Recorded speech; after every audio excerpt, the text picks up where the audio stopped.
Սույն նախագիծը վերաբերում է պետական տեղեկատվական համակարգի տվյալների շտեմարանների միջև տվյալների փոխանակման շերտի կառավարման, ստեղծման եւ օգտագործման կարգին։ Իրավական առումով տվյալ նախագիծը բխում է դեռևս 2025 թվականի դեկտեմբերին ընդունված հանրային տեղեկությունների մասին օրենքից, որտեղ նշվում էր, որ տվյալ շտեմարանների միջև տեղեկատվության փոխանակումը պետք է լինի անվտանգ եւ ապահով։ Եվ այս կարգը հենց դրա մասին է։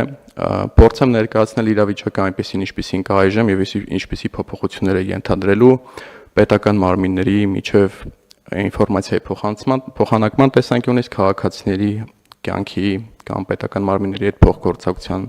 բարելավման տեսանկյունից, ինչպես նաեւ անդրադարձ կկատարեմ, թե ինչպեսի փոփոխություններ կարող են իրականանալ մասնավոր ընկերությունների եւ պետական մարմինների միջև տվյալ տեղեկատվության փոխանակման պարագայում։ Այսպես ներկա իրավիճակում մենք առաջարկում ենք, որպեսզի պետական մարմինների շտեմարանների միջև տվյալների փոխանցումը իրականացվի X-ROAD կոչվող բաց կոդով ճարտարապետությամբ, որը բարեհաջող գործարկվել եւ գործարկվում է Էստոնիայում, Ֆինլանդիայում եւ համարվում է առաջատար մոդել։ Մինչև տվյալ ճարտարապետության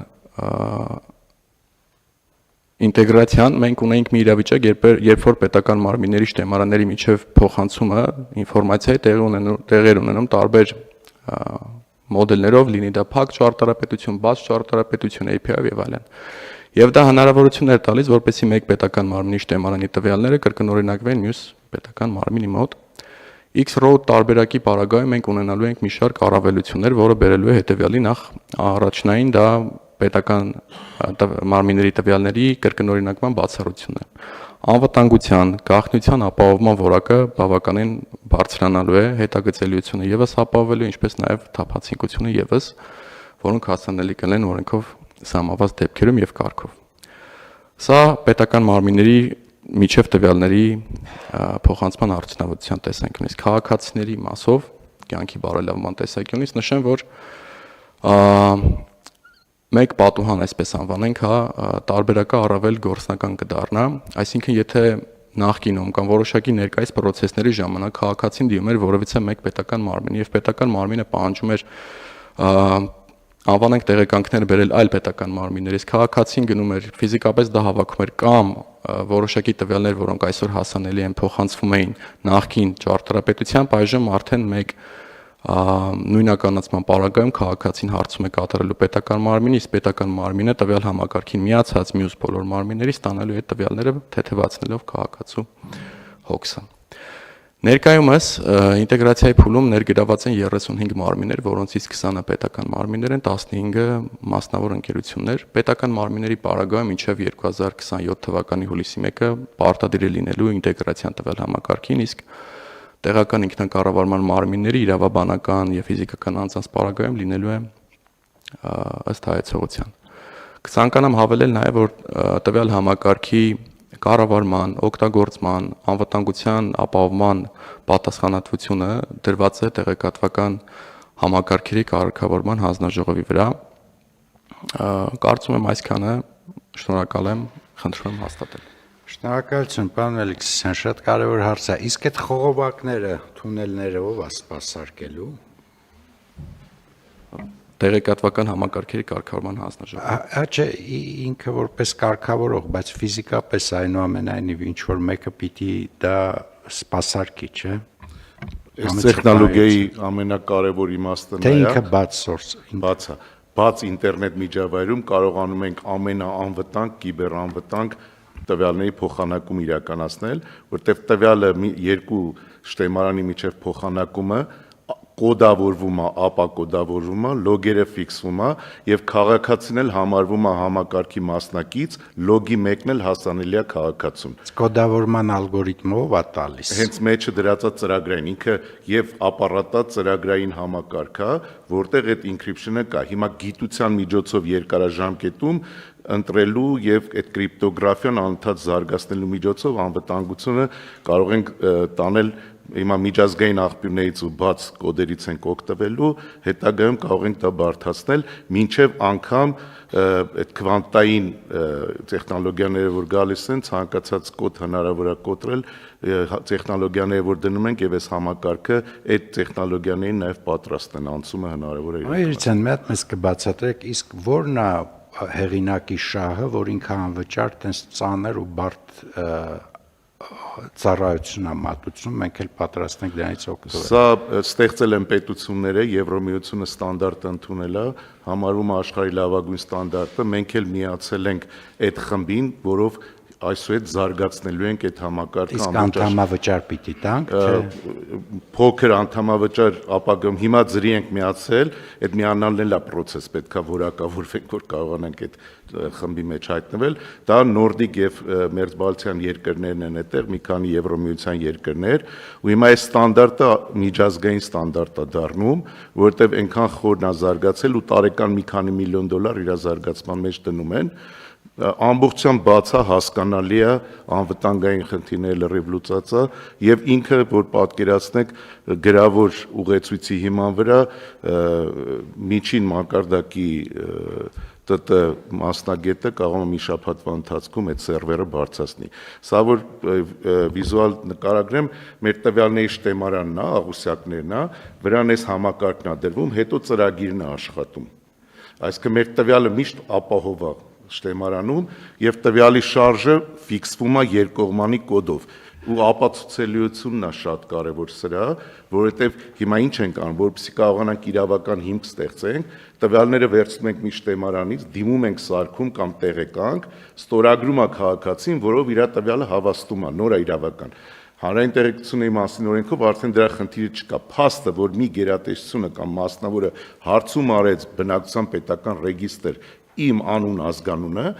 այդ օրվա դրությամբ դա այդ տվյալը չի կարա փոխվի։ Ցանկացած պայի ապագայում գնաք իմ անուն ազգանունը։ Այրցան, բարձա, բայց այդ տեխնիկական մասը հասկանալի է, երևի սրանից ավել պետք չի ներկայացնել հանրությանը, որովհետև դժվար է հասկանալ։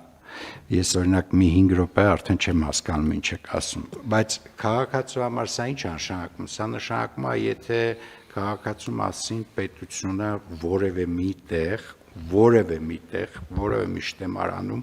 ունի որևէ մի տեղեկատուն։ Դա նշանակում է, որ քաղաքացին որևէ ծառայություն ստանալուց պետությունից, կարող է որոշ նաև մասնավորներից, էլ պետք չունի այդ տվյալը թղթային կամ որևէ այլ կրիչով ներկայացնել։ Ավտոմատ ծառայություն մատուցողը այդ տվյալը ստանում է շտեմարանից։ Քաղաքացու համաձայնությամբ։ Ես կարող եմ որևէ թղթային պլաստիկ կրիչ չունենամ եւ օգտվեմ ցանկացած ծառայությունից Հայաստանի Հանրապետություն, մոտավորապես sense չէ։ Ավելի խորն է իրավունքի տեսակետից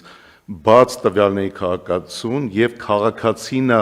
իր տվյալի սեփականատերը։ Այնտեղ օրենքում գրած է, որ կառավարությունը եւ համայնքները եւ հանրային ծառայություն մատուցողները կառավարում են այդ տվյալները, որը քաղաքացուն հասանելի է։ Ցանկացած տվյալ, եթե շտեմարանում ստեղծվել է, քաղաքացին դրա մասին պիտի իմանա։ Այդ տվյալը իր ցանկացած շարժ ինքը իմանում է անմիջապես։ Ասենք, օրինակի համար ամենատարածված դեպքն է տեսուչը ճանապարհային, եթե ստուգում է ձեր համարանիշը, որովհետև ինչ-որ այսինքն քաղաքացուն հասանելի է տեսնել, թե ով, երբ եւ ինչ հարցում է արել իր հետ կապված։ Եվ դա չի փոխվում։ Ցանկացած պայի կարող եք ամբողջ բոլորը լավ հասկանում են սրա հետևանքով։ Տեխնոլոգիան ապահովում է այդ ու հնարավոր չի միջամտել։ Իսկ սա է ամենակարևոր կտորը, նաև տվյալը մենակ մի անգամն է ապահովում, այսինքն եթե ես մի անգամ տվյալը տվել եմ պետությանը ծնվելիս իմ մասին անուն ազգանունս ծնողը շնորհել է, այլևս այդ տվյալը ինձանից որևիցե այլ գերատեսչություն չպիտի ունենա։ Մասնավոր հատված այդ իմ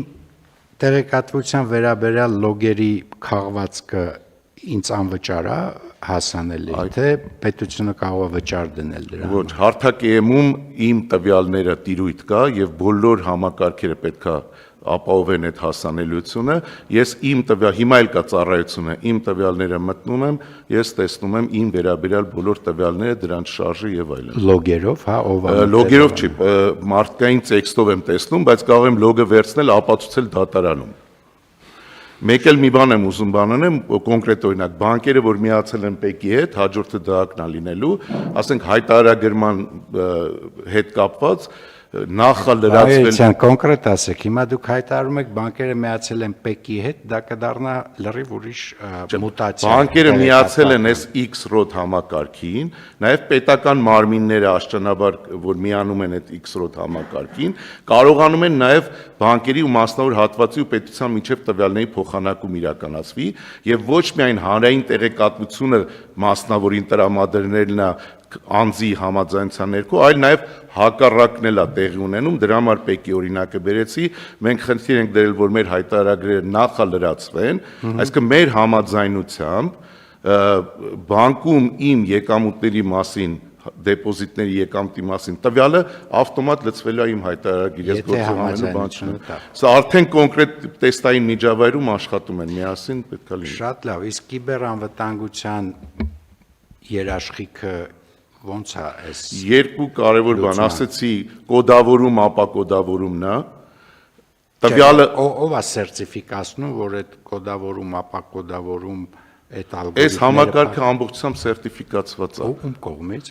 Միջազգային սերտիֆիկատ 27001-ը եւ մնացած սերտիֆիկացումները անցել են, մենք էլ որպես երկիր հիմա բոլորը որ անցնեն, սա դառնում է իրանց ենթակառուցվածքի մաս, եթե սա չհամապատասխանի այդ ստանդարտին, որևիցե տեղեկատվական համակարգ չի կարող ստանալ այդ սերտիֆիկացումը։ Հասկանալ է։ Իսկ սա երբ այս կլինի լիարժեք։ Սա արդեն տեստային դրել ենք 27 թվականի հունվարի 1-ից մի հատ կարևոր դրույթ կա օրենքում, դա էլ հնչեցնեմ, որևիցե տվյալ եկող տարվանից, եթե շտեմարանում չի եւ այս փոխանակման շերտով որպես ծառայություն հասանելի չի, տվյալը գոյություն չունի ծառայություն մատուցելու համար։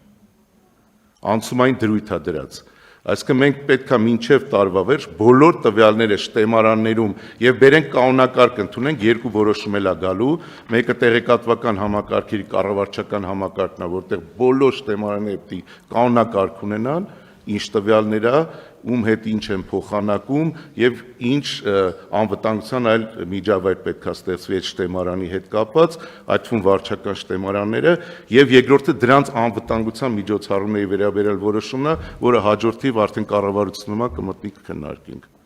Այդ ամբողջը էկո համակարգն եւ անվտանգային ապահովում։ Ես հասկացա, որ հունվարի 1-ից է սա գործելու 27 թվականին։ Հունվարի 1-ից ամբողջական կգործի, ընդամենը 6 ամիս, քանի որ իներցիա միշտ լինում է, ասում ենք 6 ամիս էլ հունվարի 1-ին կտակ բացատրություն, ինչի հնարավոր չի եղել սա անել, ընդ որում մենք վիդեոյի մակարդակով ունենք, սրա իրականացումը բարդ բան չէ, այսինքն չենք կարող ասել տեխնոլոգիան բարդ է, չենք կարող իրականացնենք։ Հունվարի 1-ին անհնարինության վերաբերյալ կզեկուցեն կառավարությանը, որից հետո 6 ամիս կունենան, միասին աշխատենք դա իրականացնենք, որ շատ լավ ու շատ կարևոր հարց ենք լուծում, հարգելի գործընկերներ։ Ուղղակի ուզում եմ ասեմ, ես ոնց եմ հասկացել այս լուծման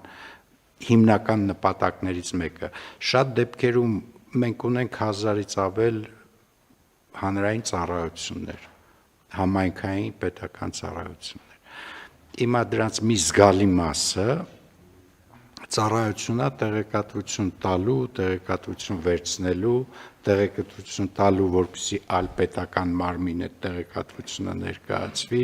եւ այլն։ Այդ ամեն ինչը վերանալու է։ Այսինքն մեր ծառայությունը, պետական ծառայությունը, ընդ որում վճարովի զգալի մասը, այսինքն ինքը ես կարծում եմ պետական համայնքային ծառայությունների գույքագրման ամենալուրջ քայլն ենք հիմա անում ու կարծում եմ կարևոր գործիք կդառնա սա։ Խնդրեմ հարցեր, առաջարկություններ։ Համեցեք։ Շնորհակալություն, մի հարց կապված է տեղեկատվության հասանելիության վերաբերյալ։ Իսկ եթե տեղեկատվությունը հարցվում է օրինակ իրավապահ համակարգի կողմից որոշակի գործառույթներ իրականացնելու համար եւ քաղաքացին տեսնում է, որ իր մասին իրավապահ համակարգից պայմանականորեն հարցում է տեղի ունեցել եւ ենթադրաբար ենթադրում է թե ինչի է այդ հարցում տեղի։ Արդյոք դա ցուցիչ չի քաղաքացու համար, մինչեւ որոշակի գործառույթ իրականացնել, օրինակ լքել երկիրը, պայմանական բան է, օրինակ եմ բերում, թե այդ դեպքերի համար մենք ինչ որ մեխանիզմներ ունենք նախատեսված։ Օրենքով դա պաշտպանված է, օրենքով ինչ որ օրենքով եթե կա սահմանափակումներ, այդ սահմանափակումները համակարգ թույլ տալի կիրառել։ այդ թվում տեղեկատվության փոխանակումը, եթե ներքին օգտագործման համար է լինում կամ ծառայության մատուցման համար չի, այդ պարագայում հնարավոր է դասակարգել, բայց չի կարող լինել որևիցե հանրային տեղեկատվություն, որը դասակարգված չի, այսինքն իրան պետքա շնորհել, թե ինքը ինչ կարգավիճակ ունի, ոնց կարող է օգտագործվել, այդ կանոնակարգերը մանրամասը պիտի նկարագրենք։ Այսօր ցակ ու ցրիվ տարբեր տեղեր գրած է, հրամաններով, նախարարի օրենքներով, կարգերով, մինչև հավաքում ես իրար գլխի հասկանաս ինչ տվյալ են ստանում տալիս ու կրկնողությունը բազմազան։ Այս մաքրման process-ում պետք է նաև դասակարգենք ամեն տվյալային կետ։ Ընդ որում օրենքը ասում է ներսես Երիցյանը տվյալ չի, ներսեսն է միայն տվյալ։ Եվ պետք է մինչև այդ մակարդակի տվյալները դասակարգենք։ Ամեն դեպքում, պարոն Սիմոնյան, ես հույսով եմ կամ ուզում եմ հույսով լինել, որ անձնական տվյալների պաշտպանության ստանդարտը մեր երկրի առնվազն պիտի շատ համահունչ լինի եվրոպական ստանդարտների հետ։ Եվ ես կարծում եմ, որ սա նաև լավ հնարավորություն է, որպեսզի այդ թվում այն ֆունկցիոնալը, որ պետությունը ունի արդարադատության նախարարությունում, ռեալ կսկսի աշխատել, որովհետև եթե մենք այս թվային դիսցիպլինայի չգանք, այդ համակարգերը, այդ կառույցները, այդ վարչարությունը չի աշխատում ուղղակի, որովհետև ինքը միայն աշխատում է, ինքը չունի մոնիտորինգի տվյալներ, աշխատում է միայն բողոքների հիման վրա, իսկ բողոքներով ինչ որ հարց լուծելու մեխանիզմն էլ ժամանակատար է ու քաղաքացիների համար շատ անհարմար։ Ըստ այդմ ինքը լիքը խնդիրներ կա, որոնք ընթացք չեն ստանում, որովհետև ընթացքն է շատ դիսկոմֆորտային քաղաքացու համար։ Հիմա ես կարծում եմ նաև անձնական տվյալների պաշտպանության գործառույթը ռեալ կադապտացվի այս լուծմանը եւ կունենանք իրական պաշտպանություն, ոչ թե օրենքի տված երաշխիքները որպես տեքստ, այլ մեր կյանքում ռեալ պաշտպանություն կունենանք։ Չէ՞, պարոն Դադոնց։ Շնորհակալություն, պարոն փոխվարչապետ, երկու ասպեկտով անդրադառնամ, անձնական տվյալների պաշտպանության տեսանկյունից շատ ճիշտ եք եւ ոչ միայն օրենսդրական կարգավորումների լավարկման տեղ կարող ենք այստեղ ունենալ, այլ նաեւ անձնական տվյալների պաշտպանությամբ զբաղվող անկախ եւ ինքնավար մարմնի կամ ինստիտուտի ստեղծման ուղղությամբ պետք է աշխատենք եւ ընդ որում պետք է նշեմ, որ սա նաեւ կարեւոր նախապայման է մեր վիզաների ազատականացման գործողությունների ծրագրի շրջանակներում եւ մեր ներողություն եմ խնդրում։ Դա կարևոր պայման է, որովհետեւ վիզաների ազատականացման տրամաբանության մեջ անձնական տվյալները երկրում պիտի պաշտպանված լինեն։ Այսինքն սա գործիք է, ոչ թե նպատակ։ Բայց ես վստահ եմ, որ սա ձեզ հնարավորություն կտա այդ բովանդակային նպատակը սպասարկել, մենք էլ բոլորս կհասնենք մեր բովանդակային նպատակին։ Հանձնարարություն ստանձնենք եւ այդ ուղղությամբ պետք է աշխատենք եւ ձեր թույլտվությամբ եւս մի հարցի անդրադառնամ։ Այս տվյալների փոխանակման շերտը նաեւ շատ կարեւոր է այն իմաստով, որ կհիշեք, մենք հունվարի 1-ից ներդրել ենք օրենսդրական մակարդակում պետական մարմինների կողմից էլեկտրոնային քաղաքացիների եւ կազմակերպությունների էլեկտրոնային ծանուցման ինստիտուտը, ինչու է սա կարևոր, որովհետեւ այդ ծանուցումների իրականացումը իդեալականում պետք է իրականացվի միայն տվյալների դատայի հիման վրա եւ ոչ թե մեր պատկերացրած փաստաթղթերի եւ հետեւաբար պետական մարմինները, որոնք գեներացնում են այդ վարչարությունը եւ տվյալները, այս համակարգի միջոցով պետք է նաեւ ծանուցումները հասանելի դարձնեն քաղաքացիներին եւ կազմակերպություններին։ Եվ նաեւ առիթից օգտվելով, պարոն փոխվարչապետ, կարծում եմ նաեւ ժամանակն է, որ մենք բոլոր պետական մարմիններս արդեն քայլեր ձեռնարկենք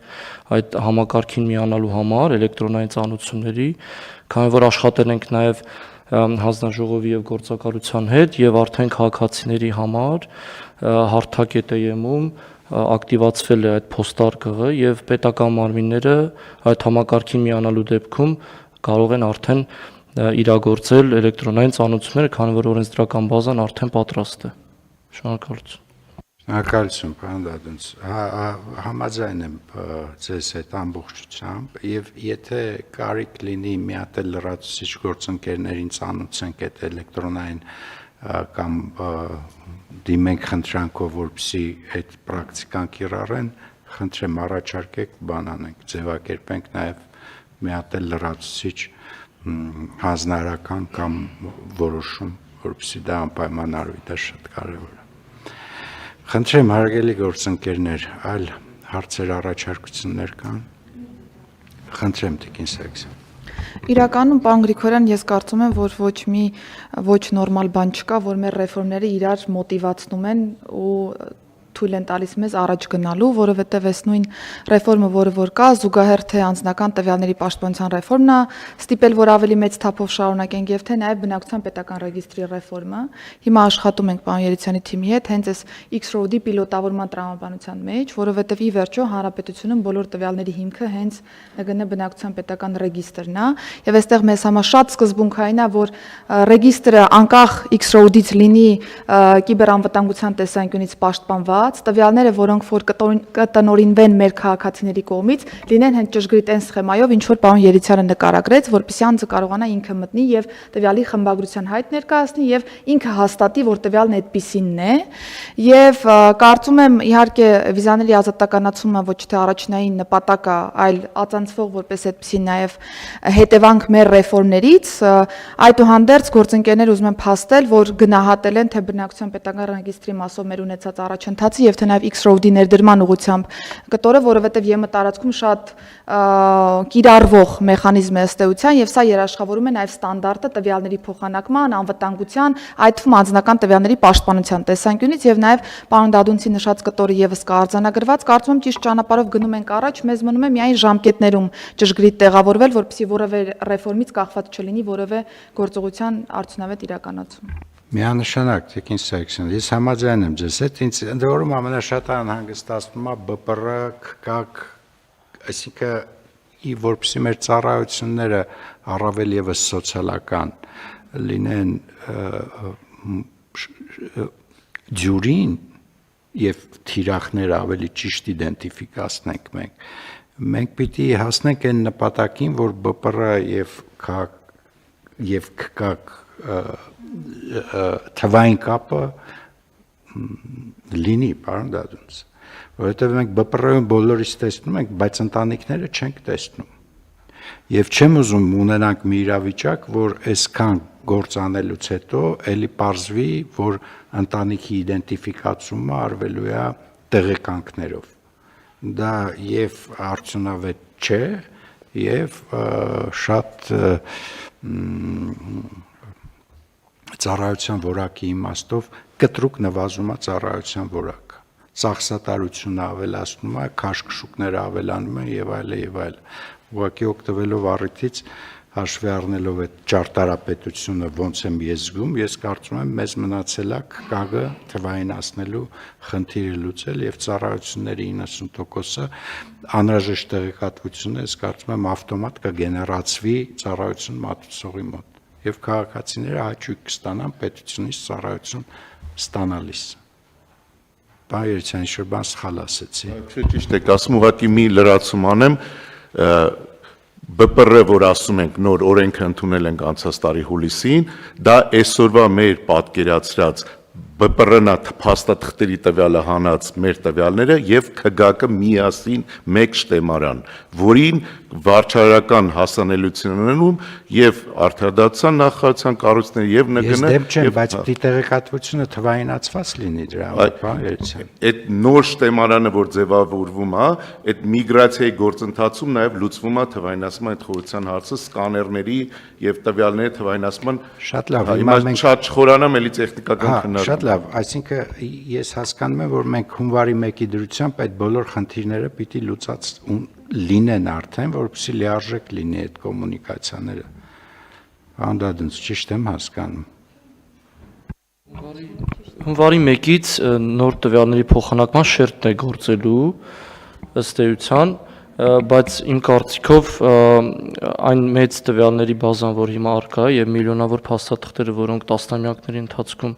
գեներացվել են ուրեմն ՔԿԱԳ-ում, դրանց թվայնացումը պարոն փոխվարչապետ շատ ավելի երկար կարող է տևել, բայց մենք ժամանակացույցներ ունենք եւ ըստ վերջին գրառումից հետ գնալով պետք է այդ աշխատանքը իրականացնենք։ եւ նաեւ քանի որ զուգահեռ ծննդի առցանց գրանցումներն էլ է արդեն գործարկվել,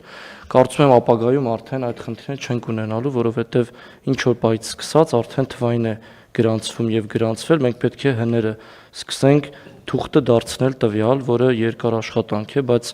հանձնաժողովի եւ գործակալության հետ աշխատում ենք եւ սկաներների եւ նաեւ արհեստական բանականության լուծումների միջոցով դա այդ ամեն ինչը հնարավոր է իրականացնել, բայց ժամանակի հարց է։ Չէ, ես հասկանում եմ բարդությունը խնդրի, պարոն Դադունց, բայց եթե մենք մի օր նստենք ու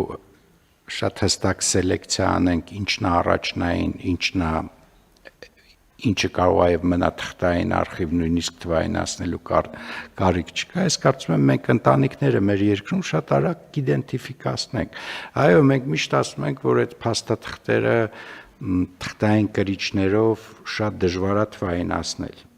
Այո, դա շատ բարդ կլինի, եթե մենք որոշենք ուղղակի հերթով թղթապանակները թվայինացնենք, բայց ինչքան ինքը բարդ է, նույն այդքան էլ անիմաստ է, որտեղ վստահ եմ, որ չի բացառվում, որ թղթապանակների մեջ կան փաստաթղթեր, որոնք ակտուալ չեն ու կարիք էլ չկա իրանց թվայինացնել։ Կարող են տենց մնալ, բայց դրա պատճառով մենք չենք ունենում թվային ընտանիքը երկրում։ Իսկ եթե մենք թվային ընտանիքը չունենանք, նշանակում է մեր ծառայությունների թիրախային լինելը կամ մանիպուլյացիաները, այդ ռիսկերը բոլորը ստանձնած գնում ենք ու ըստ այդմ կարծում եմ արդյունավետության վրա բացասական ազդեցություն ունենում մեր ծրագրերը։ Համեցեք, Պարոն վարչապետ, նոր ԲՊՌ-ն ինքը ոչ միայն շտեմարան է, այլ նաև ծառայություններ։ Այսօր դուք ձեր տվյալների ինչ տեսք ունեն ԲՊՌ-ում չեք կարող իմանալ։ Պիտի գնաք դիմում գրեք, ձեզ քաղված տան եւ այլն։ Նորը որ սարքում ենք, ունում են ծրագրային միջավայր, որտեղ դուք մտնում եք, այդ իմ դատան, որ հարթակում ասվեց, մուտքում, որ մտնում եք, ձեր այդ ռեգիստրը ձեզ հասանելի է եւ կարող եք այդտեղ փոփոխել տվյալը, եթե ձեր տվյալը չեք ճանաչում։ Մենք դա հասկացել ենք, ուղղակի այդ տվյալների փոփոխության ազատությունը ունի սահմաններ, որովհետեւ դա պիտի որոշակի վերիֆիկացիաներ անցնի։ Հակառակ դեպքում ինչ ուզես կարող է հենց ինքը քաղաքացին գեներացնի իր ամուսնու տվյալը, իր կնոջ տվյալը, դա էլ կբերի ուրիշ անոմալիայի, որովհետև կստացվի, որ այդ գեներացնելով իրանք բոլորը կարող են իրանք սարքեն այս կամ այն ծրագրի շահառու։ Ես կարող եմ գնամ գեներացնեմ, որ 64 տարեկան եմ, սկսեմ թոշակ ստանալ։ Նորմալ չի, չէ՞։ Այդպես չի, տիկին նախարարը դրան անդրադարձավ, այսինքն վարչարական process-ը սահմանված է, դուք դիմում եք, լրացնում եք 5 օրվա ընթացքում պետքա որոշում կայացնի վարչական վարույթ իրականացնողը։ Եթե ձայն չի անում, ձեր տվյալը դա է։ Եթե փոփոխություն անում, արդեն վարչական գործընթաց է սկսում, որտեղ սխալ եք գրել։ Դա շատ կարևոր է, դա պարոն Խաչատրյանն էլ էր մի անգամ բարձրացել այս հարցը, որ քաղաքացիներին մասնակից դարձնենք իրանց տվյալները մաքրելու գործընթացը։ Հաստատ համաձայն եմ ձեզ հետ, մի քիչ երևի շատ մտանք տեխնիկայի մեջ, բայց խնդիրը կայանում է նրանում, որ եթե մենք այդ 5 օրվա կուլտուրան մտցնում ենք, այդ դեպքում այդ չթվայինացված մասսայի հետևանքը սկսելու ենք մենք կրել, որովհետև բնականաբար 5 օրում չենք հասցնելու գտնել արխիվում այդ թուղթը, որի մասին քաղաքացին հարցագրել կամ գրառումա կատարել ու ի սկզբանե կսկսենք փչացնել այդ համակարգը, վստահությունը կկորի, դա պիտի բացառենք։ Այսօրվանից բացառենք, սենց երկար խոսում եմ, որպեսզի բոլորս հասկանանք, որ հունվարի 1-ից ինքը պիտի լիարժեք աշխատի։ Համեցեք։ Կարճ ամփոփենք ինչ որ անում ենք, որովհետև վստահ ձեր տրամաբանությամբ ենք առաջ գնում։ Մի կողմից այդ ամբողջ տեխնիկական կտորները կանենք, կգնանք առաջ, մյուս կողմից էլ այո, տվյալների կազմի մասին եք խոսում, որտեղ որ իրականում դեռ աշխատանք ունենք անելու ու կանենք հաստատ գործընկերների հետ, այդ թվում երեխայի ծննդյան ժամանակ քաղաքացիության ֆիքսման հետ կապված հարցեր ունենք, որպեսզի օրինակ տարբեր սոցիալական ծառայություններից օգտվելու պայմաններում անձնագիր չպահանջենք, որ վստահ լինենք, որ անձը Հայաստանի Հանրապետության քաղաքացի է։ Վստահ եմ, որ ԲՊՌ-ի իմպլեմենտացման փուլը տարբեր այսպիսի հարցեր նույնիսկ ավելի շատ բարձրացնում է, եւ մենք կոմունիկացնում ենք գործընկերների հետ ու լուծելով կգնանք առաջ, կստանանք այն ինչ որ ասում եք։ Մի փոքր դիտարկում, բան փոխվարչապետ, միգուցե տեխնիկական լինի, ԿԿԳ-ի թվայնացման նաև կարևոր թվայնացման անհրաժեշտ գործոններից մեկը նաև այն է, որ ոչ միայն այդ տվյալները դարձնենք փաստաթուղթ դարձնենք տվյալ, այլ նաև կարողանանք անձանց ճիշտ նույնականացնել եւ անձին կապել իր ՀՑՀ-ի հետ, որովհետեւ այդ փաստաթղթային տվյալները, որ թվայնացվում են, դրանք ուղղակի համակարգում ներառելուց հետո իրենք պետք է կապվեն այն նույնականացման ՀՑՀ-ի հետ, որը միակ նույնականացնող տվյալն է անձի, այսինքն ՀՑՀ-ն միակ տվյալն է, որը անձի կյանքում երբևէ չի փոխվում եւ պետք է լինի միակ կապող օղակը ձեր ասած նաև ընտանիքի կազմի այդ ծառի ստեղծման ուղղությամբ։ Հետեւաբար այս երկու բազաների ճիշտ համակցումը կարևոր է լինելու մեր աշխատանքների իրականացման համար։ Ճիշտ է, բայց միևնույնն է հունվարի 1 27 թվականի վերջնաժամկետը ես դեմ չեմ, բայց այդ ժամկետը մենք չենք փոխելու։ Նո առնվազն դա նաև եթե հիմա չեմ ուզում այդ շերտերը բացեմ, բայց եթե մենք այդ խնդիրները չլուծենք, վիզաների ազատականացման գործընթացը խոչընդոտ ենք ստեղծելու ու շատ ռեալ, որովհետև այդ նույն վիզաների ազատականացման գործընթացում ընտանիքի իդենտիֆիկացիան կարևոր է, որպեսզի մանիպուլյացիաներ չանեն մարդիկ։ Ինչ որ լրիվ նորմալ է։ Շնորհակալություն քննարկման համար, սա շատ կարևոր հարց էր, դրա համար մի քիչ ավել ժամանակ հատկացրեցինք։ Առաջարկում եմ ընդունել որոշումը, ովքեր են դեմ չկա, որոշումը ընդունվեց։